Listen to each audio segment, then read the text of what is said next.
Greetings and salutations, loyal viewers of this channel. My name is Sean, and today we want to revisit something that does not get any media coverage like it used to during the evil Orange Man's administration, and that is, of course, random attacks, random acts of violence against Asian individuals. And the reason nobody talks about this is because, of course, the perpetrators in these particular cases are disproportionately black, and it has nothing to do with the evil Orange Man at all whatsoever. And since he's no longer in office, we could just kind of pretend it away. Now, we're going to get into this, but before we do, I want to thank everybody who signed up over at actualjusticewarrior.com/join. Give me the money.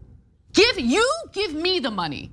Okay? And remind you that this show is available in podcast form. Links to that in the description of this video. New at 11, she never saw it coming. The video, almost hard to watch. A San Francisco woman is attacked by a stranger from behind. And the entire assault you see right here is caught on camera. So right off the top, obviously, I have to freeze frame this particular video because this new segment opens with the vicious attack. But for those of you who aren't going to click the link in the description to watch it for yourself or listening via podcast, I want to point out that this is what you would be seeing if I could actually show this without getting age restricted and crippled by the YouTube gods. So, Asian woman comes into the store. She's perusing the aisles. Before this, she actually waved to the store owner, which I will show you a little bit later. And all of a sudden, out of nowhere, a woman comes in from the entrance, runs up behind her, and I didn't realize this until I saw this multiple times. She actually grabs this woman's hair from behind, then smashes her over the head with a bag that contained a bunch of glass bottles, and then proceeds to punch her over and over and over again. This is the random kind of assaults that we're experiencing in the city of San Francisco, in the state of California, and this is due in large part to the fact that there are no consequences for this kind of criminality, and there's not even any attention paid to these crimes now that the evil Orange Man is out of office, and people can't blame anti-Asian attacks or attacks on Asian people that people perceive to potentially be anti-Asian attacks on said Orange Man. But it actually gets a little bit worse as we go through this. Tonight, we are hearing from the woman who says she was just making a stop at her neighborhood corner store. Here's NBC Bay Area's Gia Vang. Now look, I'm just going to say Audrey Assistio, attractive woman, but it would be more useful if Audrey Assistio gave some assistioance to this particular woman. Yeah, yes, I just made that joke.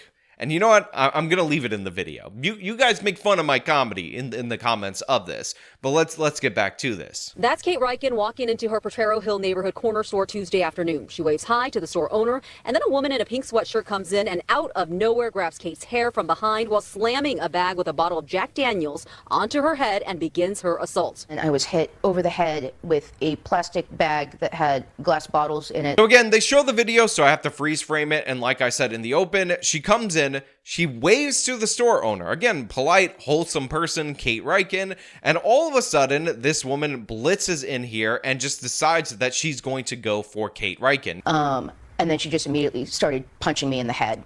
I'm not sure how many times. I had no clue what was going on. Now, we don't know if she was trying to attack her for a personal reason, although Kate Reichen said she had no interaction with this woman outside of the store. We don't know if the attacker saw her and recognized her from behind or thought she recognized her from behind, because it is entirely possible that she never saw Kate Reichen's face because she, again, attacked her completely from behind, smashing her over the head and then started punching her in the back of the head. But this is just a thing that happened, a random act of violence in a state where they don't take this stuff seriously.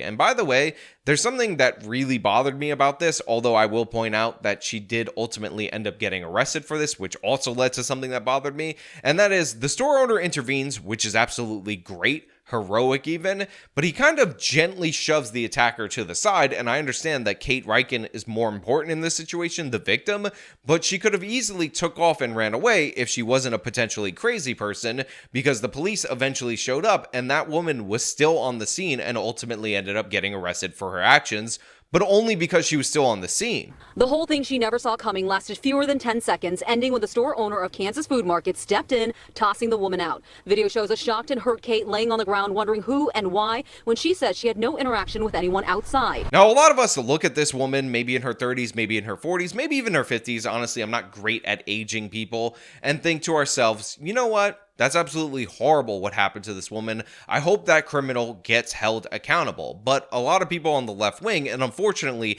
they have infected California, both on the local level and the statewide level. Look at this video, look at this woman in pain on the ground, and think, I bet you that woman who swung the Jack Daniels bottle at her and then proceeded to beat her is going through poverty or a mental health crisis, or is the real victim. And instead of holding her accountable, we should hold poverty accountable. We should hold capitalism accountable. We should hold the systemic systems, the systemic structures accountable, because God forbid we ever hold a criminal responsible for their actions ever in the history of ever. It is ridiculous and absurd, but in reality, most of these people would be most angry related to this story with the fact that she had a plastic bag, because in California you shouldn't have plastic bags, and that's the real issue. Also, they would be calling for us to, arrest poverty, find out what poverty is wearing. Do we have a description for poverty? And I find that to be disgusting, because even though this person ultimately ended up being arrested, even though they were charged, even though we find out that they were already on parole, which we'll talk about later,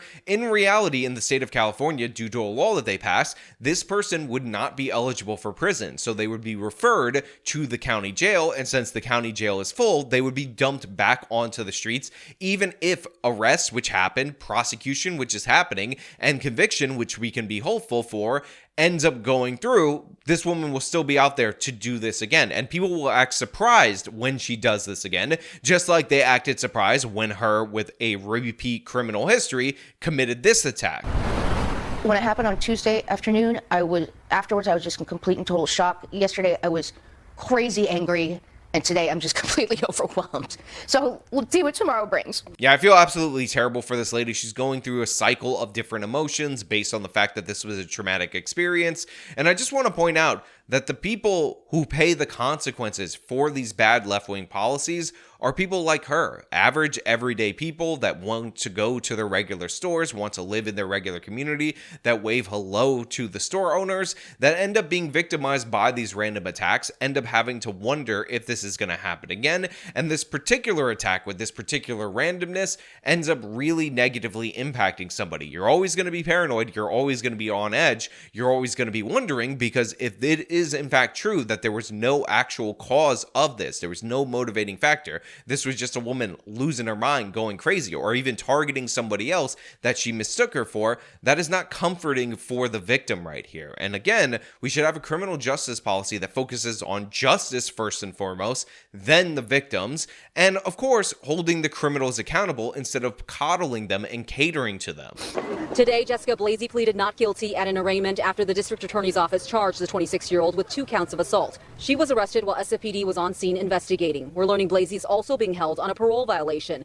District Attorney Brooke Jenkins said in a statement, it is random acts of violence like this that negatively impact a feeling of safety. She goes on to say her office is committed to, quote, ensuring that we have appropriate accountability for those who commit crimes. Now, like I said, the suspect in this particular attack just kind of hung around this particular area. She is described as 26-year-old Jessica Blasey, who is out on parole, again, not experiencing consequences for past criminal actions, and she's being charged with 2 counts of assault. Now, I did talk about, and I am 100% clear about the fact that a lot of these attacks are disproportionately committed by black people against Asians, and this person could possibly be somebody who fits in with that trend, but I have to be perfectly honest with everybody out there in the audience. I've zoomed in on this video, and based on the lighting or whatever, I actually can't get an ethnic origin from this person just based on the look of it. So I don't want to make the hard claim that this is a black woman without any evidence of that, or Latino person, or even a white person, because based on my viewing of this video, it could be ambiguous. Now, I've looked for a mugshot, I've looked for any kind of information,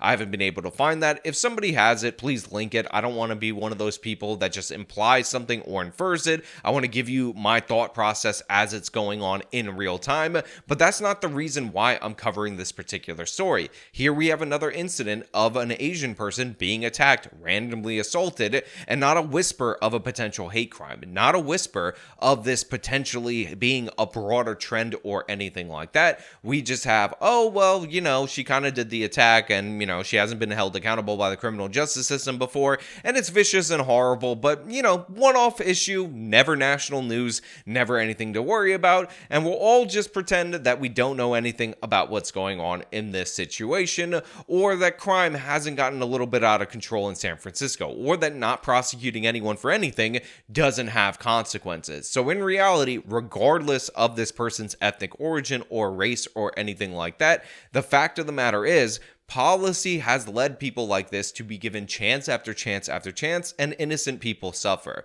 Now, those are my thoughts. I want to know what you guys think down in the comments below. If you like the video, show them by leaving a like. Subscribe for more content. Follow me on my social medias. Support me via the support links in the description of this video. This has been me talking about another attack on an Asian woman, an absolutely brutal one caught on video that will likely result in no consequences. Till next time.